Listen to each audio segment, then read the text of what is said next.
Hello, my name is Shewa Kinloa, still on Home and Abroad series. So today I'll be talking about your health. The previous video I talked about physical health, and I'll still just say something about physical health and then continue to other aspects of health, just to be sure that, or just to make sure that we become healthy or that we are healthy. It's a process. Yes.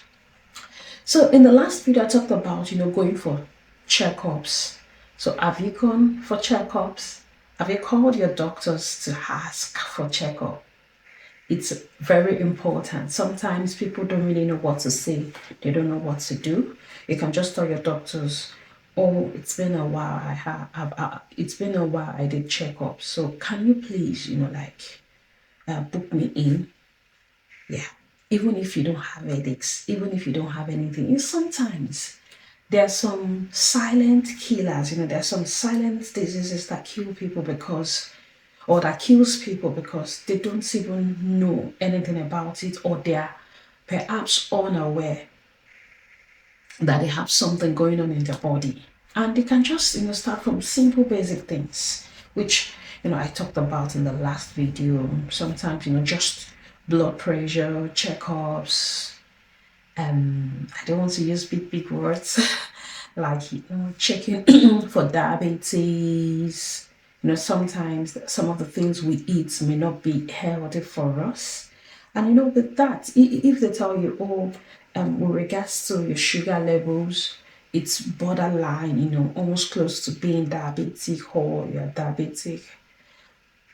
There are certain lifestyles, that one can actually incorporate that could help. For some people, they may have to actually just be on medication. And so for those people that who would actually eventually be on medication, some of them may feel bad. No, God, you will heal me. Lord, I don't believe this is your covenant for me. I know sometimes, it feels that way, but while taking your drugs, still trust God to perfect your healing. This is what I mean, so don't get me wrong. You can be on any medication for anything and you feel healthy in yourself. So it's still part of the healing. It's still part of the healing. Sometimes when it comes to healing, it can be a journey. It happens to different people in different ways. Let me use another example. For example, somebody has been diagnosed to have cancer. The person is trusting God. Yes. And one of the other avenues for miracles that God has provided in this age and time is by, giving people wisdom, knowledge for witty inventions, for any kind of invention that can actually help cure the diseases. But don't forget to pray. Continue praying. Go for all your checkups. Do all that you've been told to do and trust God. Don't leave God out of the equation. And there are other people that feels that, if they go for those checkups, they are limiting God. No, you are not limiting God. Go for checkups.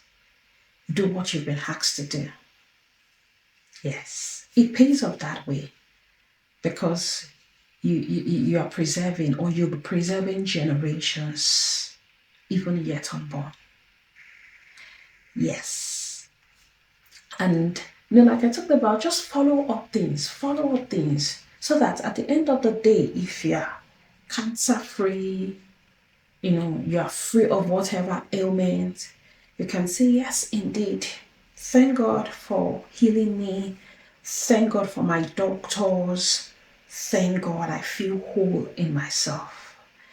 So don't feel like, oh, those doctors, they don't know God. No, don't think that way. Don't think that way. But just make sure that, you become healthy, even in the way you think. And this is part of it. And this is part of the healing journey.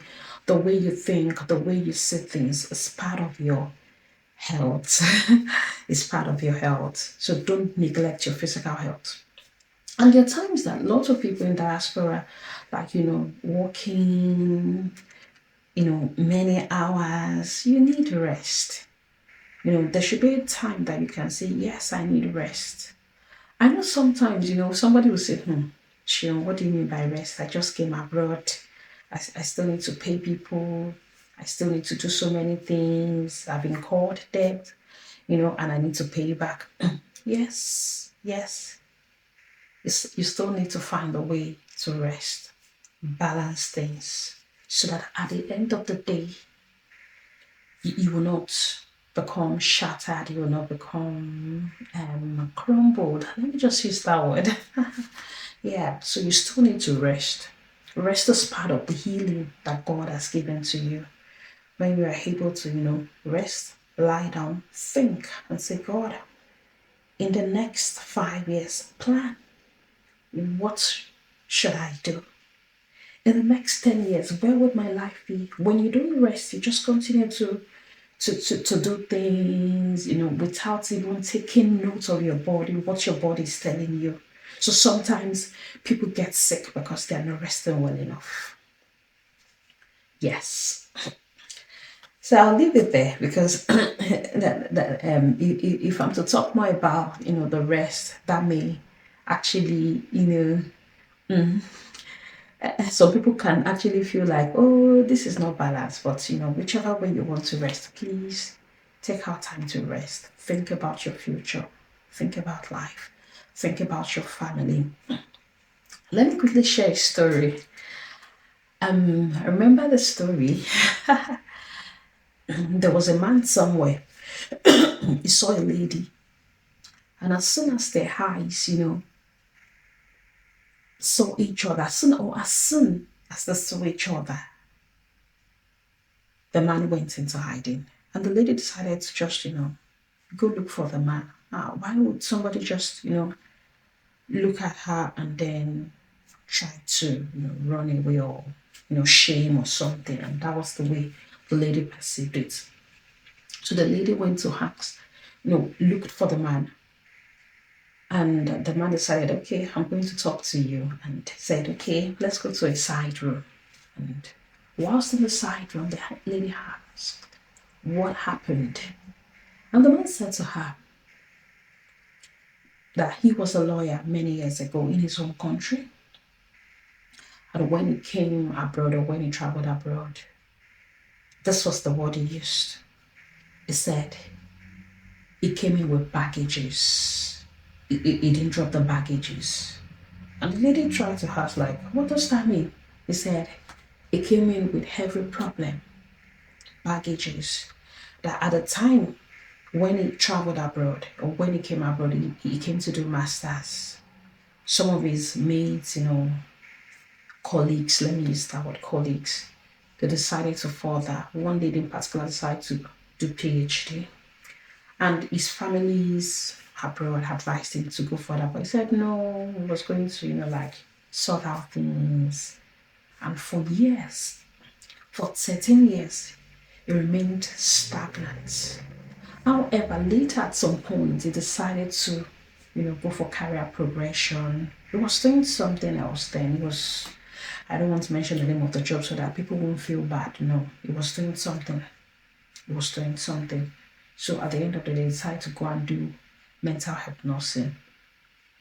And at the time the lady met the man, or saw the man, he had just newly qualified. He had not started working as a mental health nurse.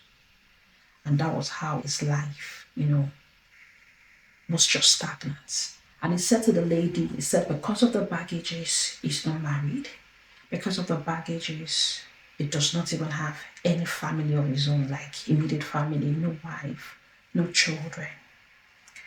And so I put this to you. How many baggages are you carrying?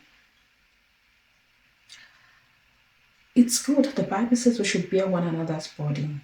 Yes, burdens. Yes. Bear one another's burdens. Yes. But how healthy are you even when you are carrying those burdens? How emotionally healthy are you? Are you the person that, they will call for different things? It's like in a week you have so many requests, whether money requests, problem requests, different requests. And because of that, you become stuck. you can't move forward. You need wisdom to begin to lay down those baggages, to begin to drop off some baggages. Some may not be healthy, some would actually keep you stuck. Just think about it. How healthy are you? How many baggages are you carrying? Have you become stuck and you can't even move forward because the baggages are heavy? You're carrying a lot of burdens, XYZ burdens, here and there burdens, school fees burdens, financial, everything. I pray, this calls for wisdom. I pray God will give you the wisdom to drop off as many baggages so that you can move forward. So if you look at the man's story, the man's story, he just couldn't move forward. He just kept, doing what he was doing, and he was not fulfilled. In many aspects, he was not fulfilled. And at the time, and the man said to the lady, but now, I've dropped off everything. I don't care anymore. You don't want to get to that point where you say you don't care anymore. And that's why you need wisdom to drop off many baggages so that you can become healthy. Healthy in your spirit, in your soul, and in your body. So that you can think well, so that you can move forward and help other people. Yeah. You have to become healthy first before you can help other people to become healthy. But if you are not healthy, even the people you are trying to, help may not become healthy. So seek for help. Seek wisdom. Yes. Thank you for listening all the way. Thank you. You'll see me again by God's grace. Thank you. Have a lovely day. Keep shining, keep flourishing, keep being healthy. Bye-bye. Thank you.